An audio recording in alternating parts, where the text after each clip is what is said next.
Election धमाका महाराष्ट्र में महाविकास आघाड़ी के अंदर भिवंडी और सांगली लोकसभा पर विवाद बढ़ता जा रहा है। यह सीट इस वक्त विवादों में घिर चुकी है। सांगली सीट का जिक्र करें तो इस पर शिवसेना का उद्धव गुट प्रत्याशी घोषित कर चुका है, लेकिन कांग्रेस लगातार इस सीट से अपना दावा यहां पर ठोक रही है। और दूसरी तरफ भिवंडी सीट पर एनसीपी के शरद पवार गुट ने प्रत्याशी घोषित कर दिया, जिस पर कांग्रेस के नेताओं की तरफ से लगातार नाराजगी जाहिर की जा रही है।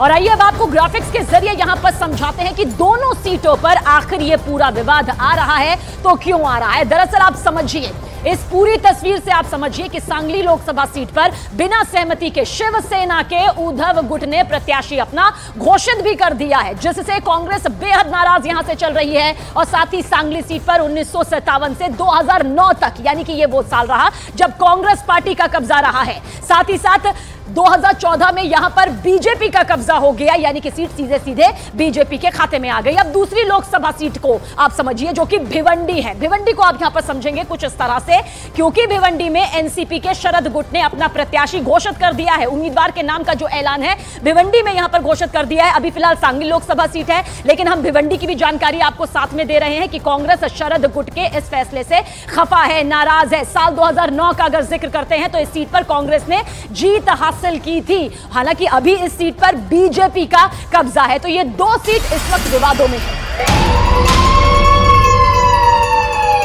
देखिए, भिवंडी और सांगली पर उद्धव गुट और शरद गुट के प्रत्याशियों की घोषणा से कांग्रेस बेहद खफा है, नाराज है।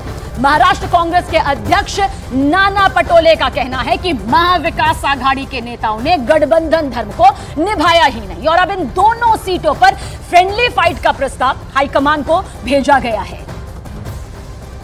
पण सांगली आणि भिवंडीमध्ये असं काही करू नका, त्याचे परिणाम या पट्ट्यामध्ये होतील हे आम्ही त्या दिवशी सूचना दिलेल्या आहेत। पण आज भिवंडीमध्ये शरद पवार साहेबांनी उमेदवार जाहीर केला, सांगलीमध्ये त्यांनी उमेदवार जाहीर केला, हे आघाडीचा धर्म नाही एवढंच आम्ही म्हणू। आम्ही हायकमांडला सगळा प्रस्ताव पाठवलेला आहे। हायकमांड जो काही निर्णय आम्हाला देईल त्याप्रमाणे आम्ही पुढची वाटचाल करू।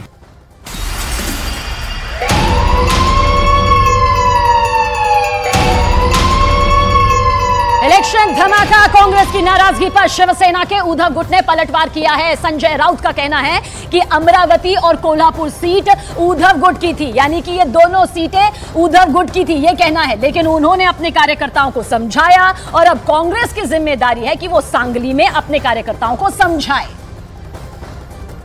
शिवसेना का नजरिया स्पष्ट है, सभी सीटें हमको जीतनी है, चाहे कांग्रेस के पास हो चाहे एनसीपी के पास हो। सांगली शिवसेना के पास है। कुछ लोग नाराज हो सकते हैं, जैसे कि अब रामटेक है, शिवसेना का परंपरागत गढ़ रहा, वो कांग्रेस के पास चली गई सीट, तो हमारे कार्यकर्ता वहां नाराज हो गए। हमने उनको समझाया कि आघाड़ी की राजनीति में ये होता है। अमरावती, कोल्हापुर ये हमारी सीटें थी, फिर भी हमने कार्यकर्ताओं को समझाया है। अगर सांगली में कांग्रेस के कुछ लोग नाराज है तो उनको मनाने की जिम्मेदारी कांग्रेस के शीर्ष नेतृत्व की है। और मैं जब जाऊंगा तो सबसे बात करूंगा, सबसे मिलूंगा, सबके साथ बैठक करूंगा, और सांगली की सीट भी हम महाविकास आघाड़ी की तरफ से जीतने की पूरी कोशिश करेंगे।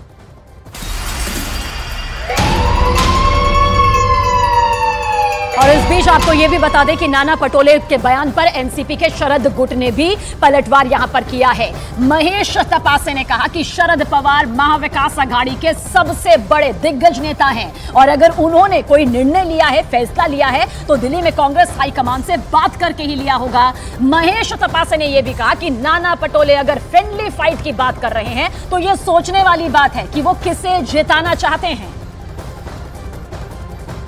नाना पटोले जो कि महाराष्ट्र के प्रदेश अध्यक्ष हैं, चीफ हैं वो महाराष्ट्र में, वो ऐसी बातें कह रहे हैं, तो जाहिर तौर पर कुछ तो बात होगी, कुछ तो चर्चा हुई होगी जिसके चलते वो इस तरह के सवाल उठा रहे हैं। अब ये चर्चा तो उन्होंने अपने पार्टी के श्रेष्ठी से करनी चाहिए। जहां तक मुझे याद है या जहां तक मेरा राजनीतिक अनुभव रहा है, पवार साहब की कभी भी इस प्रकार की गठबंधन के बाहर जाके कोई भूमिका नहीं रखते।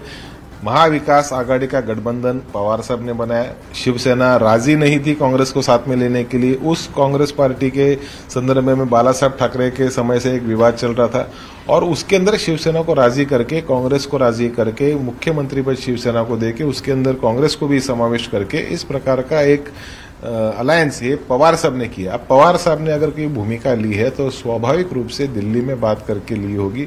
शायद मुझे लगता है कि उसकी जानकारी शायद पटोले साहब को ना हो। एक अहम सवाल ये भी है कि उन्होंने कहा कि हमने अपने हाईकमान को प्रस्ताव भेजा है और जरूरत पड़ेगी तो हम फ्रेंडली फाइट जिन सीटों पर विवाद है वो करने के लिए तैयार है। तो क्या आप फ्रेंडली फाइट के लिए भिवंडी में आप तैयार हैं? मतलब किसको जिताना है? पटोले साहब को किसको जिताना है पहले वो तय कर ले, उसके बाद मैं इसका जवाब दूंगा। और देखिए, नाना पटोले के बयान पर एनसीपी के शरद गुट ने भी जमकर पलटवार किया है। महेश तपासे ने कहा कि शरद पवार महाविकास अघाड़ी के सबसे बड़े नेता यहां पर है। लेकिन इस बीच आपको बता दें कि महाराष्ट्र में कांग्रेस के सीनियर नेता रहे संजय निरुपम के सामने अब राजनीतिक भविष्य का संकट पैदा हो गया है। कांग्रेस संजय निरुपम को बाहर का रास्ता दिखा चुकी है और महायुति में एंट्री से पहले ही संजय निरुपम का विरोध भी तेज हो गया है।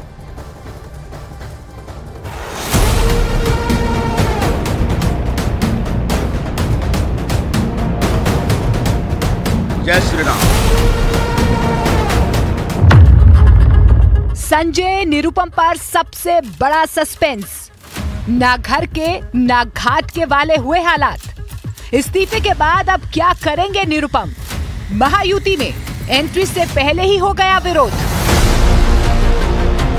कांग्रेस से निष्कासन और इस्तीफे के बाद संजय निरुपम मोदी के मुरीद हो गए हैं। आजादी के साथ जय श्री राम का नारा लगाने की बातें कर रहे हैं, लेकिन अब उन्हें इन सब का फायदा मिलता दिखाई नहीं दे रहा।